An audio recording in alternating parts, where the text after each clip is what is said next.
Alright, Shalom Akim. Before I begin, I want to start off by giving infinite praises, honor, and glory to Yahweh, Bahashem Yahweh Shai, Bahashem Makakodash. Double honor to the apostles and elders at Green Millstone, going to teach and rule well. And peace and blessings be unto you, fellow Akim, your brothers that also push out this word in truth, faith, and sincerity. And I don't in this lesson, this video, I'm just going to bring out certain scriptures I already have ready on screen. Concerning the ongoing, conflict that's been going on for a little more than a month now, at least since what's that, October. All right, and this conflict going on with of course Israel and Hamas. Now I'm not gonna speak too much on it, considering the algorithms and such, but one theme I guess you could say that I've been thinking about whilst this was going on is, of course, for one, mainly the topic being the true terror of the Lord, but also the terror of Yahweh Shemiel Shai, and also not realizing that most people here in America and as well as all across the world, people can't really fathom it. All right, people see it on TV, people see it in movies, all right, and people see it in these YouTube videos and whatnot. Yeah, they won't truly ever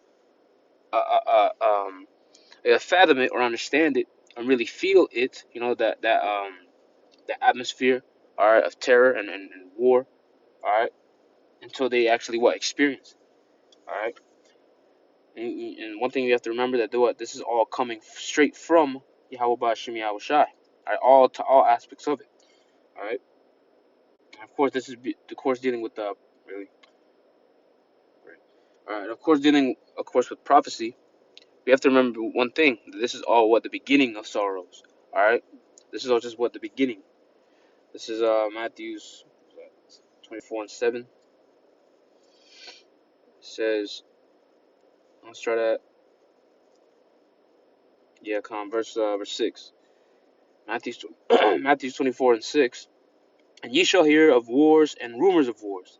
See that ye be not troubled, for all these things must come to pass, but the end is not yet.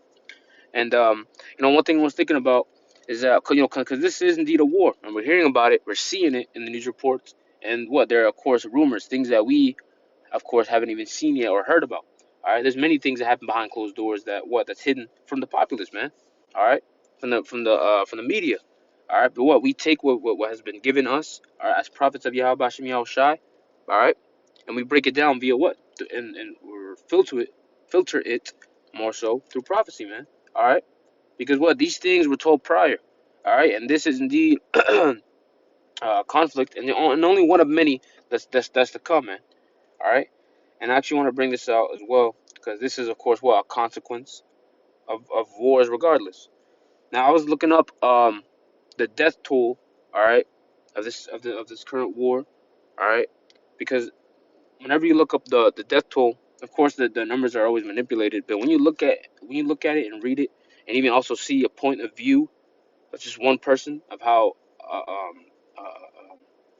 an outside perspective, all right, only then you can almost try to fathom the true nature of war that the Lord has always set up, man. All right, so this is one example. This is on AP News. All right, again, just one of many. When you just Google search, me personally, I use Newsbreak, but for the purpose, I just looked up, death toll, um, in Google. So it says one boy, his face covered in blood, cried as workers dug him out of the dirt and wreckage. Others rushed wounded men and women covered in dust away on stretchers or wrapped in blankets at a nearby hospital. Doctors tried to stanch the flow of blood from the head of a child laid on the floor. At least 15 people were killed, Gaza civil defense spokesperson said, and residents said dozens more were believed buried. The strike took place in the southern zone where Israel had told residents of the north to flee, but which also has faced repeated bombardment. And it's funny because I was speaking to a coworker of mine who happens to be he's from Afghanistan, but nevertheless he does have relatives that live in those certain areas, especially the not in the Gaza Strip, but in and around that area in Palestine. And he tells me that pretty much even it's not on here, but Yeah, it's not on here. It's gonna be elsewhere that Akim can just look up um, at a minute's notice. But if brothers look up the essential death toll as of right now, it's only in the mere thousands, and only thousands. I'm talking about 1,000, 1,000 in this week, 3,000 in this week. And the thing is, of course, that's a large number, and only a matter of what, a month plus. All right.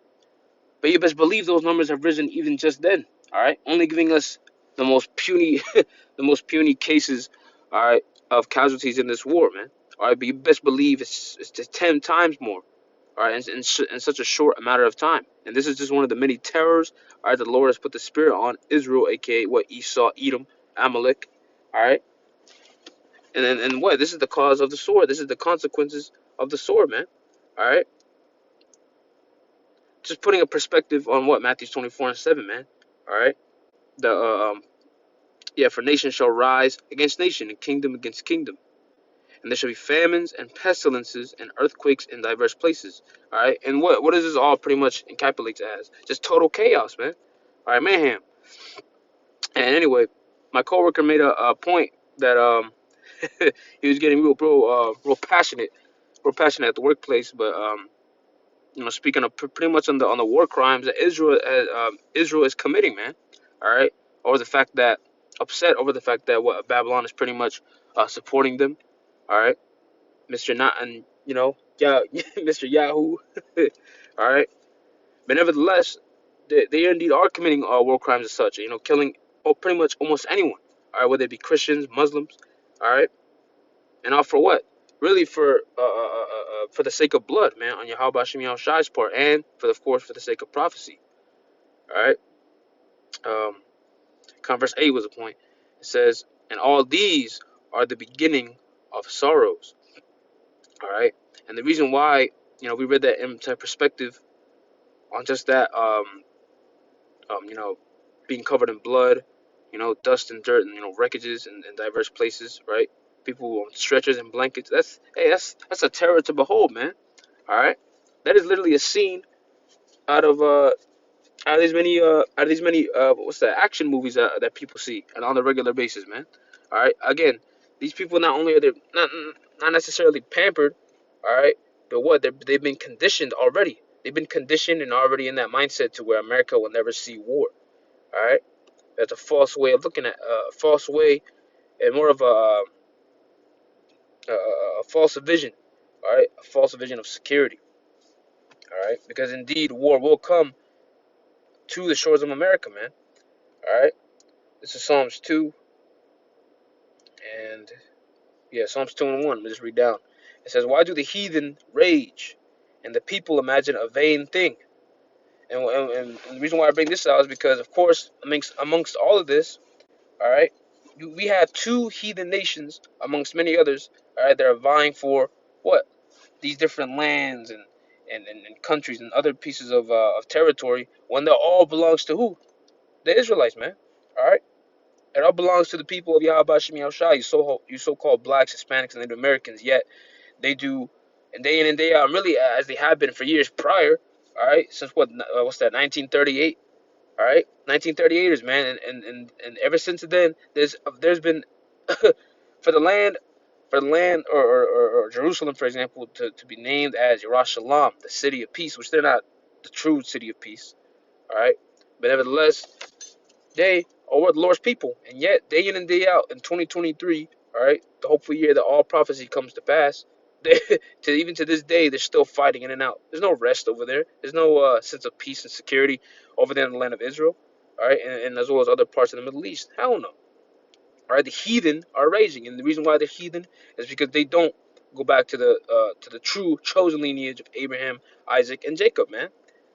All right, so they imagine a vain thing, and that vain thing is them, whatever visions that they may have, Palestine and Israel. All right, because why the heathen? All right, putting emphasis on that, the heathen rage.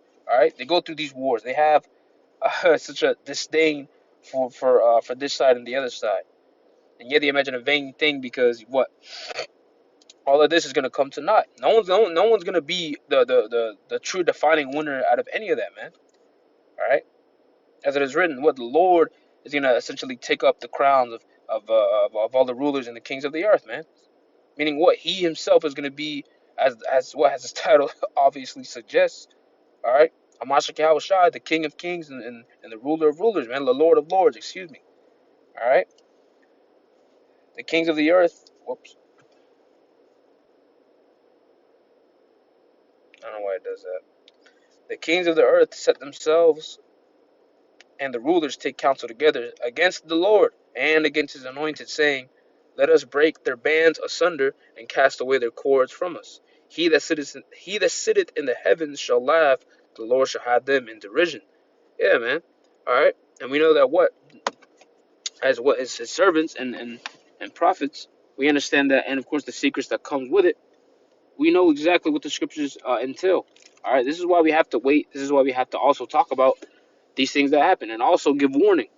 And the warning in this case is the fact that all these things that's happening in the Middle East and really anywhere else in the world, all right, and the because like we read in Matthew's, all these are the beginning of sorrow. There's only many to come.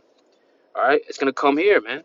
All right, I made that point as to how why these people, when they watch these movies and shows, when they watch them, they really don't have that in their mind. Like, damn, that could really happen here.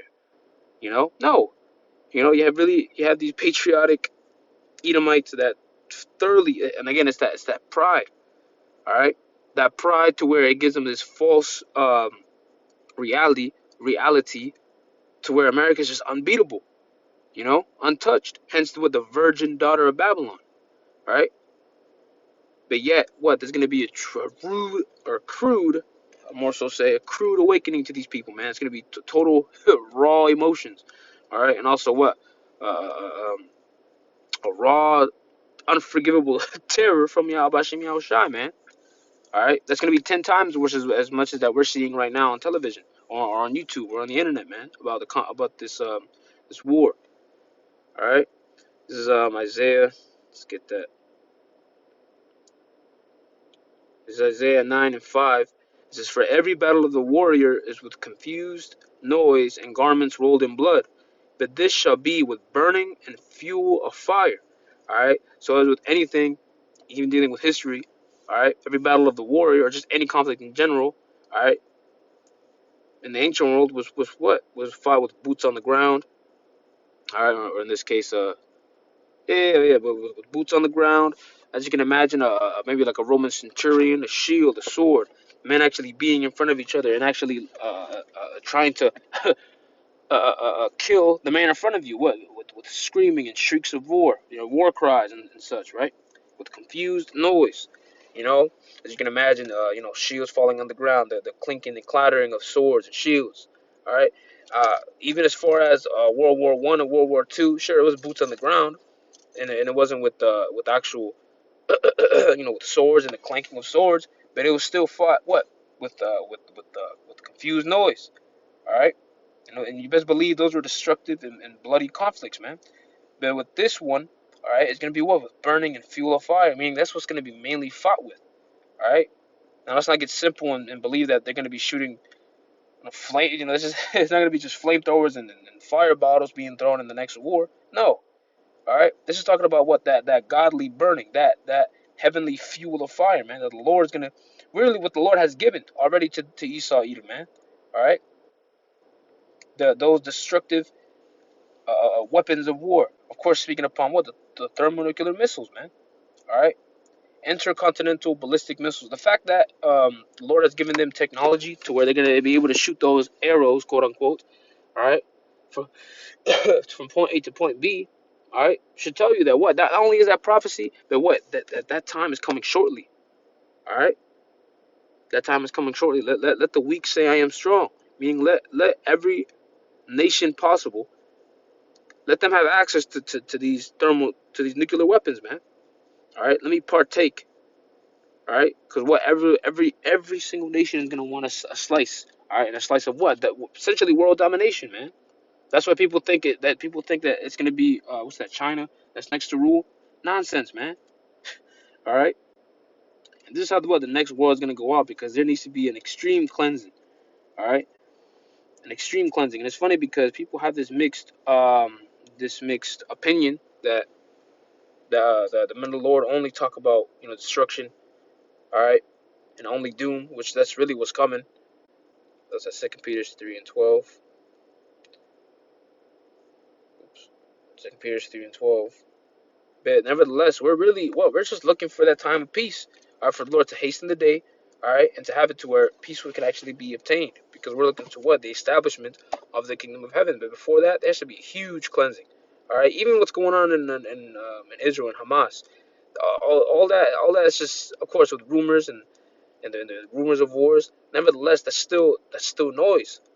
You know, no, it's still noise in our ears. We don't want to hear about that. It's said what? We just want to know when Yahweh Ba'ashem HaMashiach Yahweh Shai is going to return, man, and actually establish, all right, that permanent kingdom. This is 2 Peter 3 and 12. Looking for and hasting unto the coming of the day of the Lord, the day of the Most High, wherein the heavens shall be, being on fire, shall be dissolved, and the elements shall melt with fervent heat. Nevertheless, we, according to his promise, look for new heavens and a new earth, wherein dwelleth righteousness. All right, so yeah, we're not gonna have like we just read in that news article, man. We're not gonna be having children witnessing all types of horrible horrible viewpoints, man. All right, actually seeing those all those consequences of what comes with war. That's not gonna be a thing in the future, man.